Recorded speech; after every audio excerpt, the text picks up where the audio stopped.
তো স্বাগত জানাচ্ছি মূল নিয়মে অন্তর্গতের আরো একটা লেকচারে।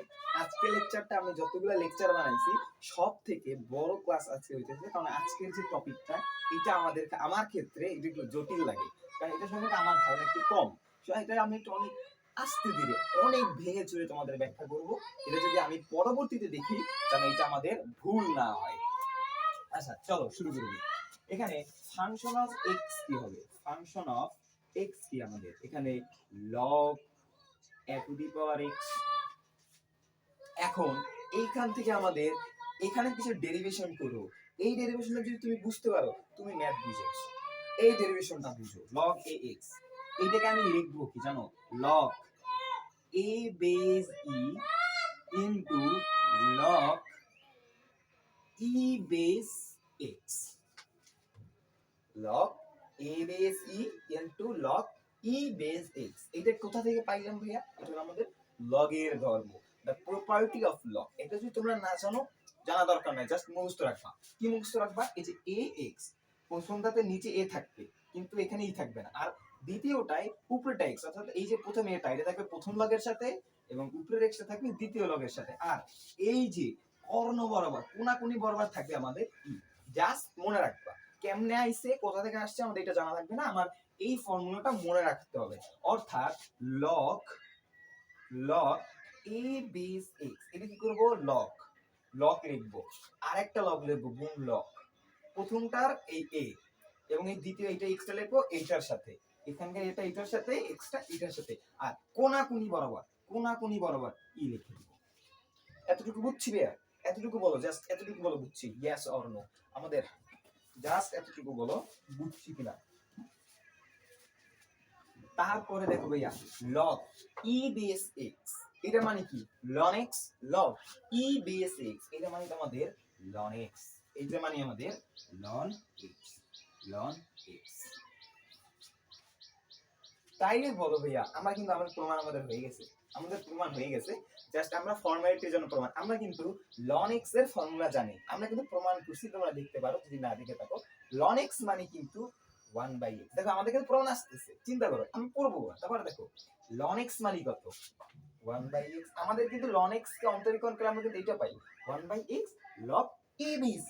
log abc দেখো এই যে log abc আর ln x কে অন্তরীকরণ করলে 1/x। ধরতে পারতেছো? আমরা এখন এইটা আমাদের তাহলে ধ্রুবক, এটা আমাদের কোনো চেঞ্জ হবে না। আমরা এইটাকে এখন ডেরিভেশন করব, এটা same to same ln x এর মতোই। কি করতে হবে তাহলে? এখন function of x plus h এর ভ্যালু কত হবে? Function of x plus h এর ভ্যালু কত হবে? এখানে বসাই log a base e ln x এর জায়গায় কি বসাবো? x plus h। ঠিক বুঝতেছো? এবার আমাদের কি ddx function of x limit x tends to 0, আমি একটু লিখলাম না,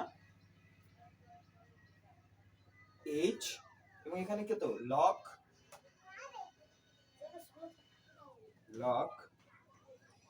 a base e into ln x plus h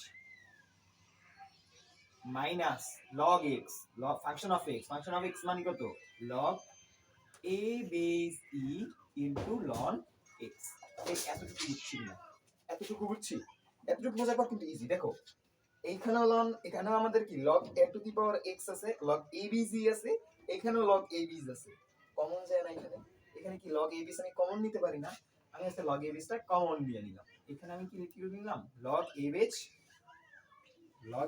common নিয়ে নিলাম, log a base e common নিয়ে নিলাম। যেহেতু আমি এটা নিছি ভাই, এটা কি আমাদের চলক না? এটা আমাদের কি চলক? এটা আমাদের কনস্ট্যান্ট না? এটা আমাদের লিমিটের বাইরে চলে যাবে। গেল।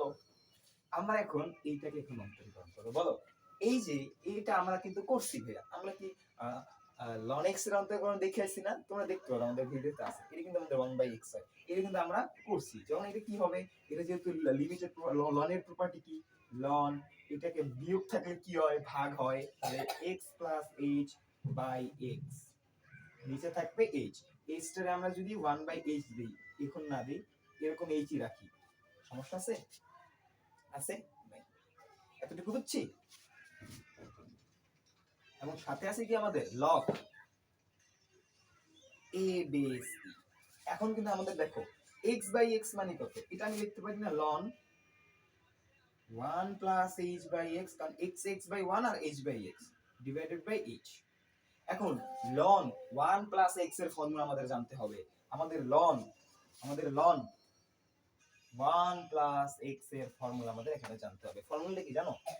x minus x square by 2 plus x cube by 3 dot dot dot. অর্থাৎ জোড় পদের সাথে নেগেটিভ, বিজোড় পদের সাথে আমাদের পজিটিভ বসবে। আচ্ছা এখানে বসাই দিই তাহলে ln 1 plus h by x। এখানে x কিন্তু আমাদের h বাই x, তাহলে x মানে কত? h by x minus x square x মানে কত? এই x মানে কত? h বাই x, তাই x স্কয়ার মানে h বাই x স্কয়ার, অর্থাৎ x স্কয়ার অর্থাৎ h square by x square ভাগ 2, তাই দুইটা এই পাশে চলে গেলে 2 এখানে হবে বা 2x square plus h cube by 3x cube dot dot dot dot dot. এখন আমরা যদি আর নিচে আসি কি h দিয়ে ভাগ করে দিই, আমরা h দিয়ে ভাগ দিলে কি হয়? আমরা h দিয়ে যদি ভাগ করে দেখো লন তার থাকে না, এখানে আমাদের লন আর থাকে না, এখানে কি h দিয়ে যদি ভাগ করে দিই, এখানে কিন্তু আমাদের লগ আমাদের a b c s ছিল। এখন তুমি h দিয়ে ভাগ করে দাও, আমরা h দিয়ে ভাগ করে দিই, h দিয়ে যদি ভাগ করে দিই তাহলে দেখো এখান থেকে যদি h দিয়ে ভাগ করে দিই, এখান থেকে h টা চলে যায় না, এখানে কি 1 থাকে না, এখান থেকে একটা h চলে যায় না, এখান থেকে একটা h চলে গিয়ে কি দুইটা h থাকে না। এখন h এর মান কত? h টেন্ডস টু 0, তাহলে h এর মান যদি 0 বসাই, এই ভ্যালু 0, এইটাও 0, বাকি সব করে যেহেতু h আছে তাহলে প্রত্যেকটা পদের ভ্যালু কত? 0 না? প্রত্যেকটা ভ্যালু। আর কোনো কিছুর সাথে 0 বিয়োগ দিলে কিছু হয়? আমি তোমারে 10 টাকা দিলাম, তোমার কাছে 10 টাকা থেকে আমি 0 টাকা নিয়ে নিলাম, তোমার কাছে কয় টাকা থাকবে? 10 টাকাই থাকবে। 0 টাকা বিয়োগ দিলে কিছু হয়? হয় না। তাহলে এখানেও কিছু হবে? হবে না। অর্থাৎ এইখন আমাদের কি হয় দেখো, আমাদের প্রমাণিত হয়ে গেছে। এই যে 1/x টা আগে লিখি 1/x আর এই log a base। সুতরাং log a to the power x, সুতরাং log a base x কে অন্তরীকরণ করলে মূল নিয়মে আমরা পাবো 1/x log a base c। কিভাবে মনে রাখতাম আমি? এটা তোমার জন্য x টা এইখানে চলে আসে 1/x, আর এখানে কিছু নেই মানে কি আছে? মনে রাখতে হবে একটা e আছে, এখানে আর কোন জায়গাটা e আসবে।